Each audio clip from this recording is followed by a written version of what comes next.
All right, guys, this is part two of why Deontay Wilder easily beats Andy Ruiz Jr. Now, this is a question for all the people who thumbs down that video, the first video. I guess you thumbs it down because it offended you that I perhaps thought that Deontay Wilder had, the ability to beat somebody like Andy Ruiz Jr. But I have a question for you. Tell me in the comment section, why was Andy Ruiz Jr. able to hurt Anthony Joshua in the first fight? Why? Let me know in the comment section. And then let me know in the comment section, why did Andy Ruiz Jr. not have the same success in the rematch against Anthony Joshua that he did in the first fight? I'll tell you why. Because in the very first fight, Anthony Joshua, who by the way is 6'6" and has, I believe, an 80-inch reach, right? He was not only the taller guy, but he had the longer reach advantage. What he decided to do is he decided to go toe-to-toe with a guy who's a counter puncher, right? When he hurt Andy Ruiz Jr., he thought Andy Ruiz Jr. was ready to get knocked out, so he elected to fight him toe-to-toe.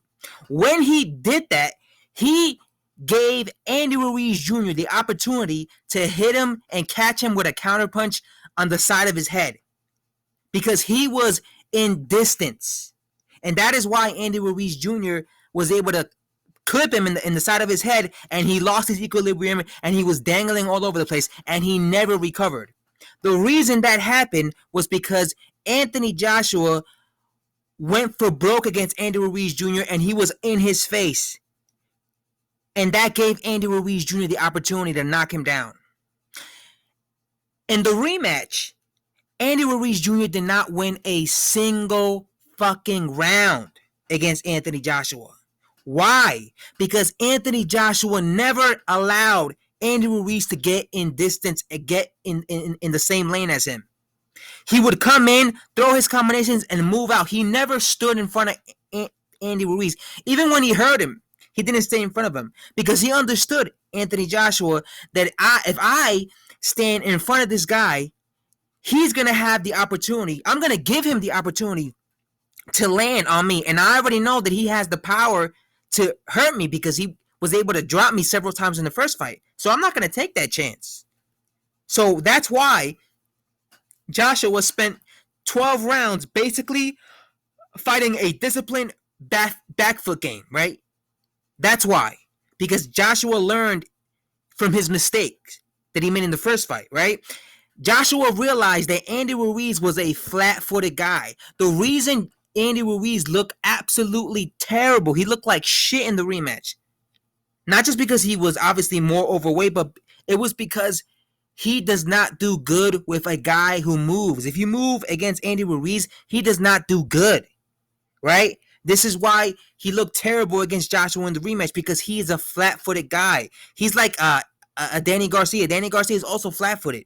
He is not a guy. When have you ever seen Andy Ruiz hunt a guy down, Mike Tyson, Gennady Golovkin, Errol Spence Jr. style? He doesn't fight that way. That's not his style. He's a counter puncher. This is why I'm saying Deontay Wilder has a really good chance of having major success against Andy Ruiz Jr.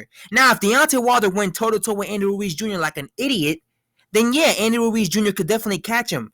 But Deontay Wilder has all the advantages against Andy Ruiz Jr. He's taller than Anthony Joshua. He has a longer arm reach than Anthony Joshua. Now, he doesn't have this. He's not as talented as Anthony Joshua. He doesn't throw his punches as properly as Anthony Joshua, but he does have the ability to box on the back foot because I've seen him do it in the past, and you've seen him do it. He did it against Bermane-Stiverne. So why couldn't Deontay Wilder, let's say Deontay Wilder implemented that, decided to fight a boxing match against Andy Ruiz Jr. Why could he not? Why do you guys think there's no way that Deontay Wilder would be able to achieve that? He was able to do it against Bermane-Stiverne. Why would he not be able to do that against Andy Ruiz Jr.? I'm telling you right now, Deontay Wilder, not only could he do that, but if he did that and fought a disciplined boxing style against Andy Ruiz Jr., kept him on a distance, he will have success, and he will be able to outbox Andy Ruiz Jr.